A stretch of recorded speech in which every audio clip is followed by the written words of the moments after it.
सबसे पहले सभी मसीह भाई बहनों को परमेश्वर के नाम से जय मसीह की।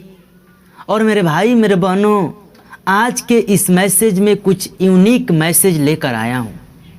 आज हम लोग बात करेंगे कि एक इंसान को कैसे उपवास करना चाहिए, वो कैसे परमेश्वर का उपवास कर कर अपने जीवन में बहुत सारे आशीष पा सकता है। आज के इस वीडियो में यही बात होगा। मेरे भाई मेरे बहनों, एक परमेश्वर के ऊपर एक विश्वासी का विश्वास होता है कि मैं चर्च में जा रहा हूँ तो परमेश्वर मुझे क्या करेगा, मेरे रोगों को चंगा करेगा। एक 38 वर्ष के रोगी को विश्वास था कि परमेश्वर एक दिन मुझे चंगा करेगा, और वो चंगा हुआ। यानी बाइबल हमको साफ साफ यह बात बताती है कि जो व्यक्ति विश्वास किया वो चंगा हुआ, जो व्यक्ति विश्वास किया उसको परमेश्वर ने छुआ, जो व्यक्ति विश्वास किया परमेश्वर उसको चलाया, जो व्यक्ति विश्वास किया उसको आंखें मिली। मेरे भाई मेरे बहनों, ये मैसेज मैं यही देना चाहता हूँ कि इंसान का जो परमेश्वर पर विश्वास होता है वो सबसे मूल रूप उसका जीवन का आधार होता है। आइए, एक व्यक्ति को उपवास कैसे रखना चाहिए हम बाइबल से बातें करेंगे। देखेंगे एक वचन लूका का 18 पद का 11 में लिखा हुआ है। क्या लिखा हुआ है? और 12 में, पहले 12 पढ़ेंगे हम लोग। मैं सप्ताह में 2 बार उपवास करता हूँ, मैं अपनी सब कमाई का 10वां अंश भी देता हूँ। आमीन। यानी कि ये बात जो कौन कह रहा है? फरीसी कह रहा है। किससे? प्रभु से प्रार्थना में कह रहा है ये बातें कि प्रभु मैं तो 10वां अंश भी देता हूँ और क्या करता हूँ कि मैं सप्ताह में 2 बार उपवास भी रखता हूँ। लेकिन परमेश्वर उसके प्रार्थना को नहीं सुनता था। क्यों नहीं सुनता था? इसका 11 में देखेंगे हम लोग। क्या हुआ? फरीसी खड़ा होकर अपने मन में यूँ प्रार्थना करने लगा कि हे परमेश्वर, मैं तेरा धन्यवाद करता हूँ कि मैं और मनुष्यों की नाई अधेर करने वाला अन्यायी और बेविचारी नहीं, और न इस चुंगी लेने के समान हूँ। आमीन। आइए हम लोग इसका थोड़ा मतलब समझेंगे। क्या ये वचन हम लोग को क्या सिखा रहा है?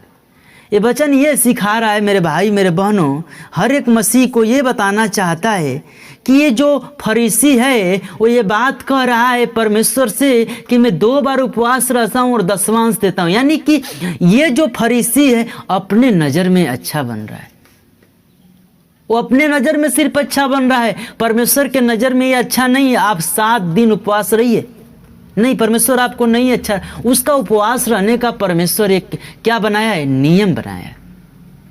और कभी ये मत कहिए आप, परमेश्वर से कूड़िए मत कि मैं उपवास रहा मुझे आशीष नहीं मिली। अगर ये शब्द आप कहेंगे तो जो आशीष मिलने वाली है वो भी नहीं मिलेगी। और आप दूसरे पर दोष मत लगाइए, नहीं तो आप पर भी दोष लगाया जाएगा। पता है, अगर आप एक उपवास करते हैं ना, तो सबसे जो मूल रूप है, ध्यान से बात को सुनना, सबसे जो मूल कारण है उपवास करने का हर एक व्यक्ति को यह होता है कि वो परमेश्वर के सामने अपने आप को शून्य करे। परमेश्वर ये चाहता है, ये नहीं चाहता कि आप जाकर परमेश्वर से बोलें कि हे पिता मुझे आशीष दे, मैं उपवास रखता हूँ 2 दिन और मैं 10वां अंश देता हूँ। नहीं, आपको आशीष नहीं मिल सकती। It is not possible. मेरे भाई मेरे बहनों, जो फरीसी था वो परमेश्वर से बात कहा और अंत में ये कहा, क्या कहा? और इस चुंगी लेने वाले के समान नहीं हूँ। यानी कि जो व्यक्ति एक था, क्या चुंगी लेने वाला व्यक्ति था। यानी परमेश्वर के सामने उसको दीन दिखा दिया, यानी कि उसको क्या दिखा दिया? उसको गलत दिखा दिया। लेकिन इसी के 13 पद में बहुत ही इंटरेस्टिंग बात चुंगी ने क्या कहा, आइए हम पढ़ेंगे। चुंगी लेने वाला व्यक्ति क्या कहता है? परंतु चुंगी लेने वाले ने दूर खड़े होकर स्वर्ग की ओर आंखें उठाना भी न चाहा और अपनी छाती पीट पीट कर कहा, हे परमेश्वर मुझ पापी को दया कर। आमीन। और परमेश्वर ने उस पापी का दया किया। जानते हो क्यों? यहाँ हम थोड़ा इंटरेस्टिंग बातें समझेंगे कि जो फरीसी था 10वां अंश भी देता था और परमेश्वर कर क्या करता था? उपवास भी रखता था, लेकिन फिर भी उसकी प्रार्थना परमेश्वर ने न सुनी। और जो चुंगी लेने वाला व्यक्ति था वो अपने पापों को माना परमेश्वर के सामने, क्या कि मैं पापी हूँ। परमेश्वर के सामने अपने आप को दीन किया, परमेश्वर के सामने रोया, परमेश्वर के सामने अपने आप को शून्य किया। तब परमेश्वर ने उसके प्रार्थना को सुना और उसका पाप तुरंत क्षमा हो गया और उसकी आत्मा बच गई। मेरे भाई मेरे बहनों, ये जो चुंगी लेने वाला व्यक्ति है ना, वो परमेश्वर उसको क्यों माफ किया? क्योंकि अपने पापों को माना, मैं पापी हूं, वो माना। लेकिन वो व्यक्ति नहीं माना। फरीसी इस बात को नहीं कहता है कि हे परमेश्वर मैं पापी हूं, मुझे क्षमा कर। वो ये कहता है कि हे परमेश्वर मैं दशमांश देता हूं और सप्ताह में 2 बार उपवास रखता हूं। यही गलत है। मेरे भाई मेरे बहनों, बाइबल हर एक बात सिखाती है। हर एक मसीह को बाइबल हर एक बातें सिखाती है। सिर्फ उसको सीखना पड़ेगा और परमेश्वर में चलना पड़ेगा। एक व्यक्ति जो चुंगी लेने वाला था, उसका पाप इसलिए क्षमा हुआ कि अपने आप को शून्य किया। और अगर आप अपने जीवन में आप भी अपने आप को शून्य करेंगे तो आपका भी पाप जरूर क्षमा होगा। ये मैं पूरे दावे के साथ कह सकता हूँ। और आइए हम एक और वचन आपको बताना चाहूँगा। यशायाह में देखेंगे हम लोग 58 अध्याय का 3 पद में लिखा है। वे कहते हैं क्या कारण है कि हमने तो उपवास रखा परंतु तूने इसकी शुद्धि नहीं ली। हमने तो दुख उठाया परंतु तूने कुछ ध्यान नहीं दिया। सुनो, उपवास के दिन तुम अपनी ही इच्छा पूरी करते हो और अपने सेवकों से कठिन काम को कराते हो। आमीन। ओहो, कितना मस्त बात ये वचन हमको सिखा रहा है। यानी परमेश्वर इस बात को कह रहा है कि हम क्या करते हैं, अपने दास से हमेशा कहते रहते हैं मेरे लिए प्रार्थना करिए, मेरे लिए ये करिए। मेरे भाई मेरे बहनों, मैं आपको ये बातें जो बताने वाला हूँ, ध्यान से सुनना। अगर इस तरह आप उपवास किए तो अगले हफ्ते से आपके जीवन में उस उपवास का फल मिलेगा। सबसे जो पहला कारण है ये सुनो कि आपको जब उपवास रखना है तो परमेश्वर से कुछ मांगना है। क्या मांगना है? कुछ भी मांग सकते हो। परमेश्वर हमको कुछ दे और उसके प्रति उपवास रखना है। और उपवास रखने का मेन कारण ये होता है कि आपको दीन बनना है। आपको झगड़े लड़ाई नहीं करना है। नहीं, उपवास रखते समय आपका जो चेहरा है वो बिल्कुल क्या हो, एक हंसता चेहरा होना चाहिए। ऐसा ना हो कि उस चेहरे पर एक अजीब सा हो जो दूसरा देखकर ऐसा लगे कि व्यक्ति बहुत दुख में। नहीं, उपवास अगर आप हैं तो परमेश्वर के लिए आप दुख उठाइए और परमेश्वर से आप कुछ मांगिए और आप तब तक उपवास रहिए जब तक कि वो मिल ना जाए, और आपको बिल्कुल मिलेगा। अगर आपको उपवास रहने का मतलब नहीं पता, आप चाहते हैं कि मैं उपवास क्या करूं, कि कैसे रहूं, तो आप अपने चर्च में जाइए और अपने अगुवे से पूछिए कि मैं उपवास रखना चाहता हूं। वो बताएगा आपको। परमेश्वर का वो दास है, उसको हर एक चीज़ परमेश्वर ने ज्ञान दिया है, आपको सिखाएगा, आपको बताएगा। आप जाइए और परमेश्वर के बारे में उपवास रखकर अपने आशीष को पाइए। और आइए एक और वचन हम देखेंगे, क्या लिखा है इसी में, यशायाह 58 का 5 पद में देखेंगे, लिखा है कि जिस उपवास से मैं प्रसन्न होता हूँ। परमेश्वर जो प्रसन्न होता है कैसे होता है, आइए आगे पढ़ेंगे। अर्थात जिसमें मनुष्य स्वयं को दीन करे। दीन करने का मतलब क्या होता है? नम्र।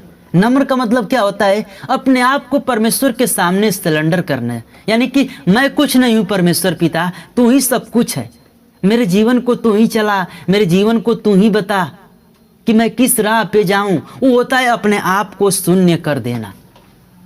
तो वही इस बात को कह रहा है परमेश्वर कि जिस उपवास से मैं प्रसन्न होता हूं, क्या होना चाहिए? सबसे पहला कि जिससे मनुष्य स्वयं को दीन करे। क्या तुम इस प्रकार करते हो? नहीं करते, बिल्कुल नहीं करते।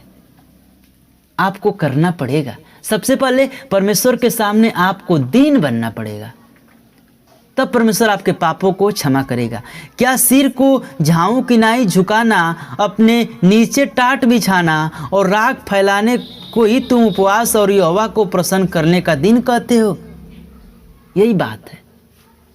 हम परमेश्वर की आज्ञा को तोड़ते हैं और उपवास करते हैं, परमेश्वर के वचन को उल्लंघन करते हैं, उपवास करते हैं, नहीं फल मिलेगा। मेरे भाई मेरे बहनों, मैं इस मैसेज से ये बताना चाहता हूँ कि आप अपने जीवन में उपवास करिए तो एक मकसद बनाइए। हे पिता, मैं इसलिए उपवास कर रहा हूँ परमेश्वर, उसके लिए प्रार्थना करिए।